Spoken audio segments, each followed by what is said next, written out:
Hi students, unit first का ए और B part होने के बाद हम इसके असाइनमेंट या very short answer type question जो किसी भी बोर्ड के लिए बहुत ज़्यादा इंपॉर्टेंट है, चाहे वो हरियाणा बोर्ड हो चाहे वो central board of secondary education हो, दोनों में ही आपको पता है कि जो क्वेश्चंस है वेरी शॉर्ट आंसर टाइप वो बहुत ज़्यादा आते हैं। हरियाणा बोर्ड की अगर बात की जाए तो उसमें 14 क्वेश्चन MCQ या फिर फिलअप टाइप से वेरी शॉर्ट आंसर टाइप आते हैं, जबकि सेंट्रल बोर्ड में 20 क्वेश्चंस डाले जाते हैं। तो वेरी शॉर्ट आंसर टाइप जो क्वेश्चन हैं उनकी बहुत ज़्यादा इम्पोर्टेंस है यहाँ पे। तो इसके लिए एक छोटा सा असाइनमेंट आपके लिए सॉल्व करवा रहे हैं, ध्यान दीजिएगा इस पर। मैक्सिमम बातें मैं आपको बता चुका हूँ। अभी एक बार फिर से इन क्वेश्चंस को जो बच्चे ने जिन्होंने तैयारी की हुई है फर्स्ट यूनिट के ए और बी पार्ट को अच्छे से पढ़ा है वो आसानी से इसको सॉल्व कर सकते हैं। So first of all 1 stat coulomb is dash coulomb, ये मैं बता चुका हूँ। जैसे अगर आपको किसी ने देखा हो तो इसको घुमा के पूछा गया, मैंने पूछा था 1 coulomb is equal to 3 into 10⁻⁹ stat coulomb. 1 coulomb is equal to 3 into 10⁻⁹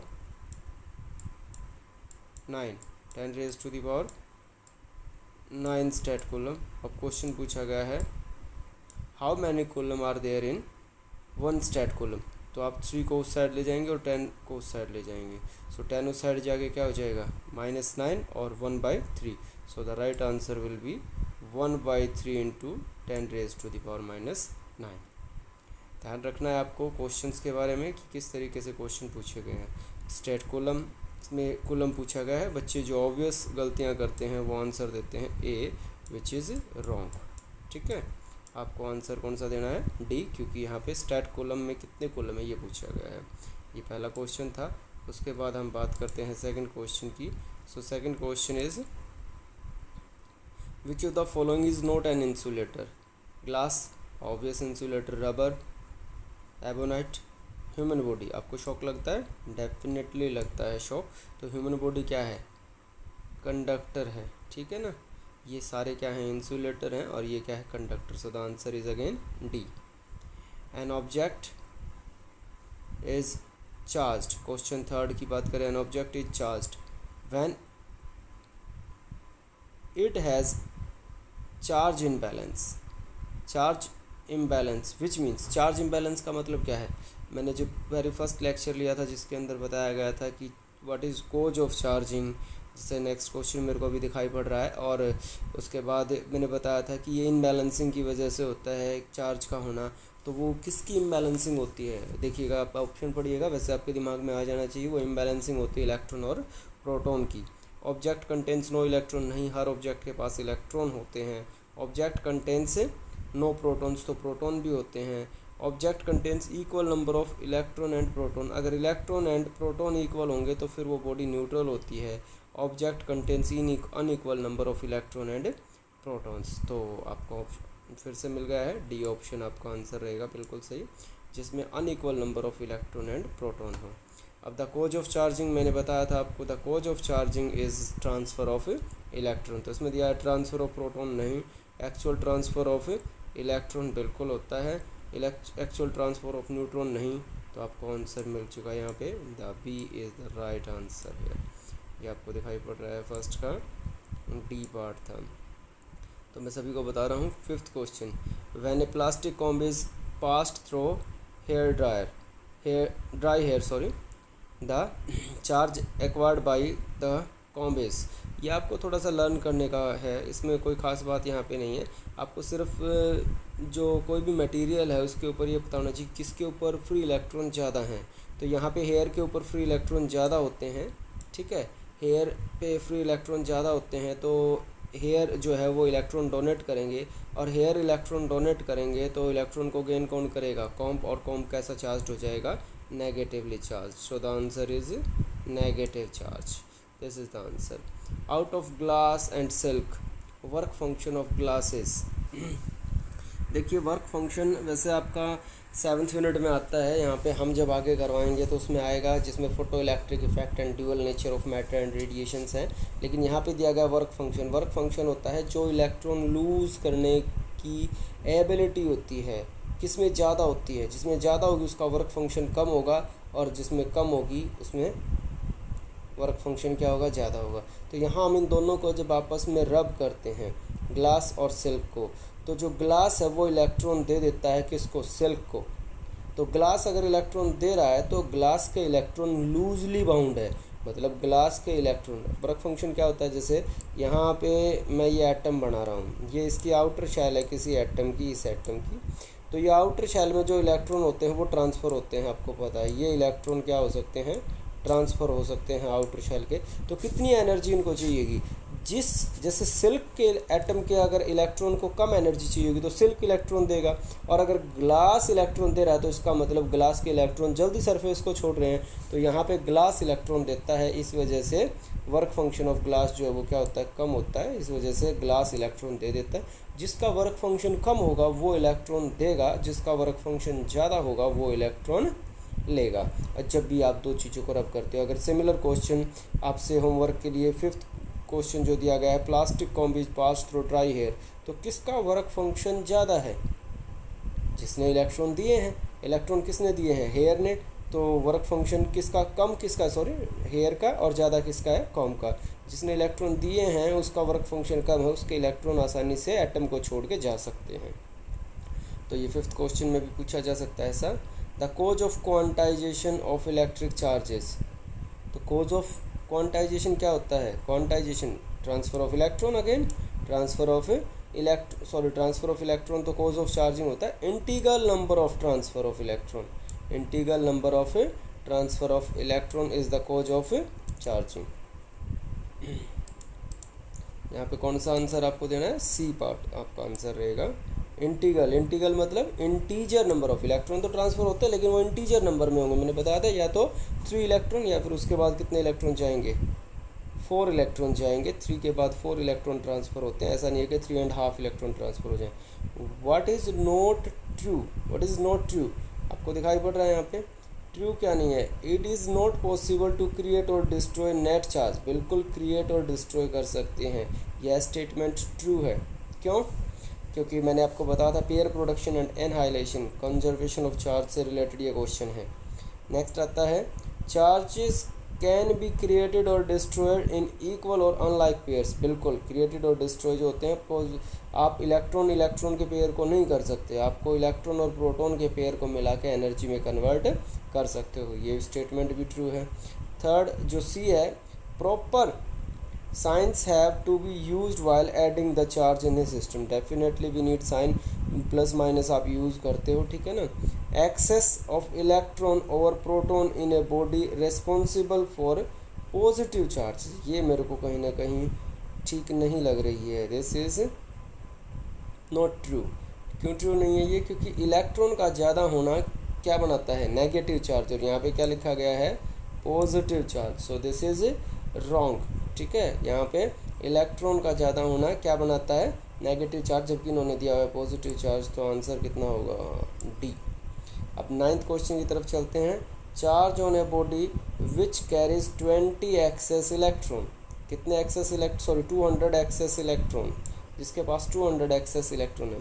अगर आपको फॉर्मूला याद है, मैं यहाँ पे लिख रहा हूँ, तो क्यू इज इक्वल टू क्या था, N E. Q is equal to क्या था, N E. What is E? E is 1.6 into 10 raised to the power minus 19, और N कितना है, 200.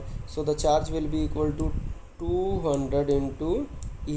200 into E. 200 multiply 1.6 into 10 raised to the power minus 19. 10 raised to the power minus 19, ये आपको solve करना है, ठीक है।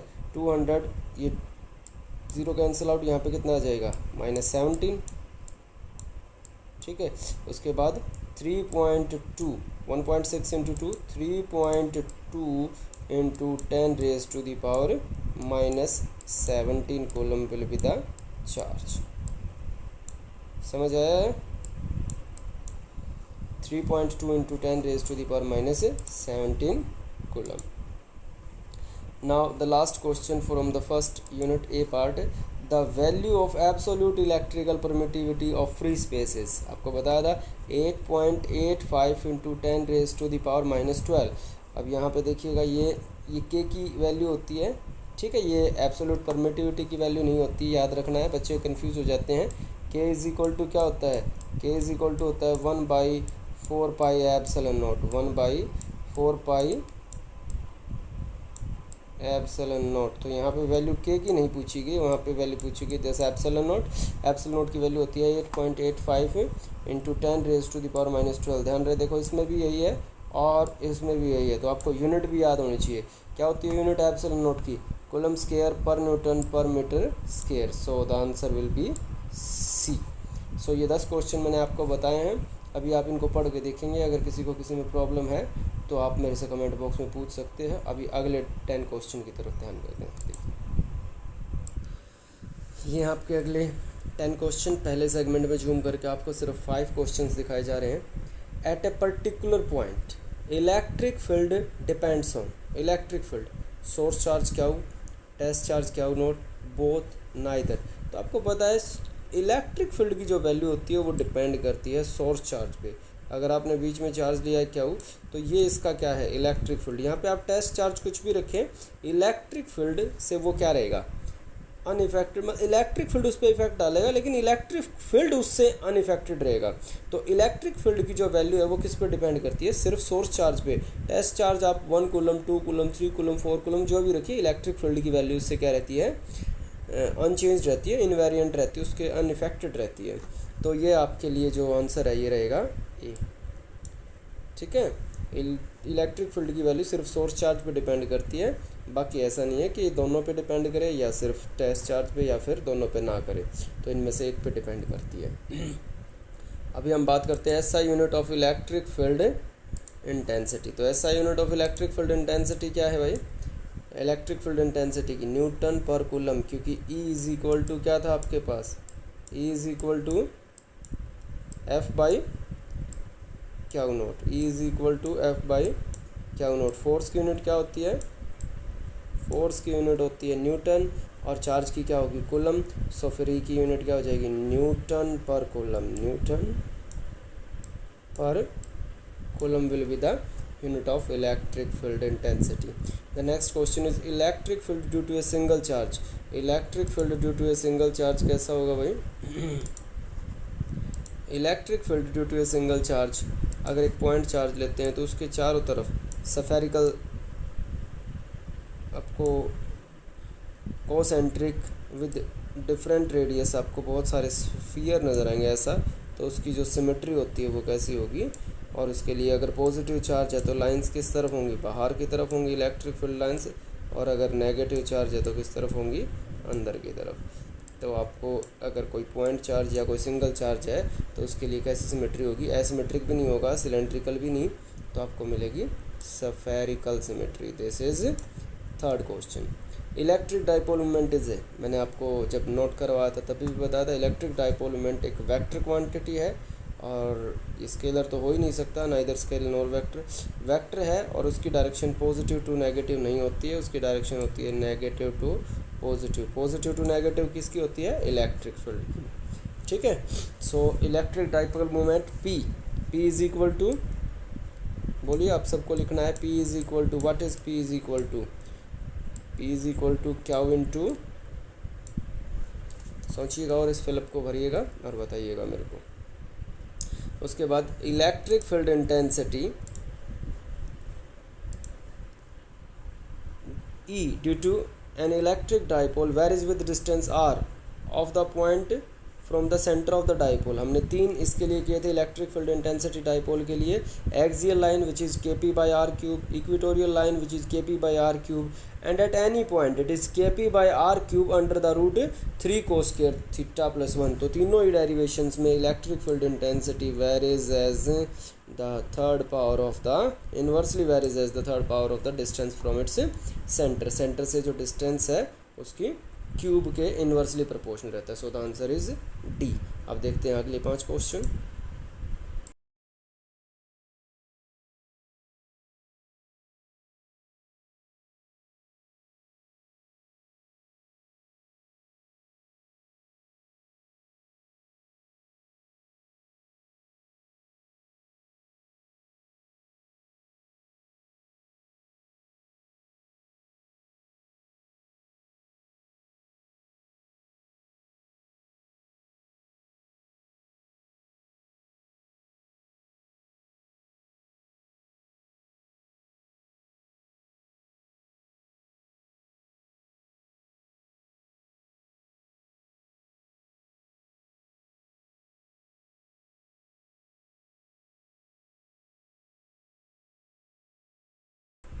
ये अगले 5 क्वेश्चन है।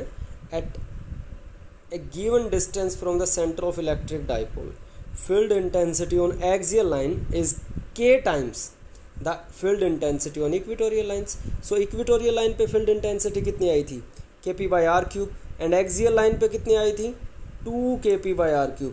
तो ये वो k नहीं है, याद रखना, ये k कहीं ये कह दो कि दोनों में सर k है, ये बोल रहा है कि k टाइम है। तो k की वैल्यू क्या है, ये कह रहा है कि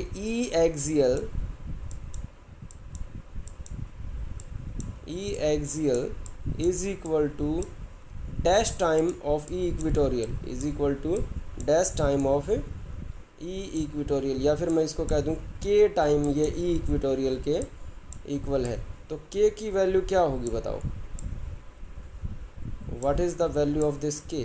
सो यहाँ पे क्या है, k 2kp/r³, ये क्या है kp/r³, तो ये कितने टाइम होगी, 2 टाइम्स। तो यहाँ पे आंसर क्या रहेगा आपका, क्योंकि electric field intensity axial line पे डबल होती है किसके, इक्वेटोरियल लाइन से।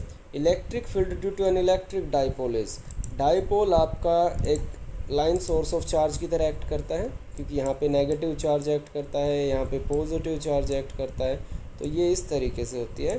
तो इसकी सिमेट्री कैसी रहेगी इलेक्ट्रिक फील्ड की, सिलेंड्रिकल। कैसी सिमेट्री रहेगी भाई, सिलेंड्रिकल सिमेट्री ये कंटेन करेगा, ठीक है। तो याद रखना, this is the answer B. When an electric dipole is held at an angle in a uniform electric field the net force and torque on the dipole are. जब uniform electric field में होता है तो मैंने बताया था equal and opposite force act करते हैं, तो नेट फोर्स कितना होगा, 0, जबकि टॉर्क कितना था, PE sin थीटा। टॉर्क की वैल्यू कितनी आई थी, torque is equal to PE sin theta which is not equal to 0। जैसा आंसर्स में आप देख रहे हो कहीं पे 0 है कहीं पे, so force will be 0 and torque will be non 0। तो आंसर आपका बताइए कौन सा होगा, यहाँ से आपको जो दिखाई पड़ रहा है, obviously the answer is C। Now potential energy of an electric dipole held at an angle theta in a uniform electric field is 0।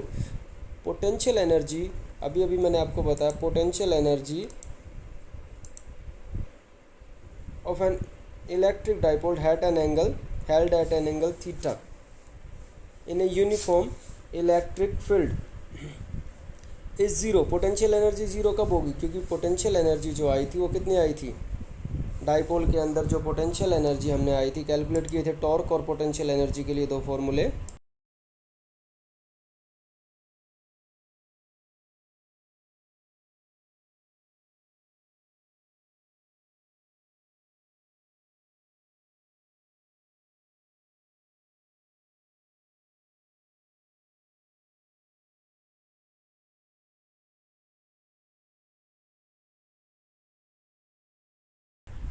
Torque था PE sin थीटा और पोटेंशियल एनर्जी थी PE minus PE cos theta 2 minus cos theta 1। सो cos theta पे depend करें, तो cos theta कहाँ पे 0 होता है, अगर इनिशियली कोई एंगल थीटा है और वो फाइनली हमें रोटेट नहीं करना है डाइपोल के अंदर, तो वो जब 90 पे होगी तो पोटेंशियल एनर्जी कितनी होगी, 0, क्योंकि कोस 90 0। और अगर टॉर्क की बात करता तो टॉर्क 0 कब होगा, जब वो कितना होगा, टॉर्क 0 होगा जब थीटा कितना होगा, 0। So answer will be B, ठीक है। The force F acting on a test charge Q naught in a uniform electric field is, तो F इज इक्वल टू क्या, E इज इक्वल टू क्या है, F by Q naught, E is equal to F by Q note.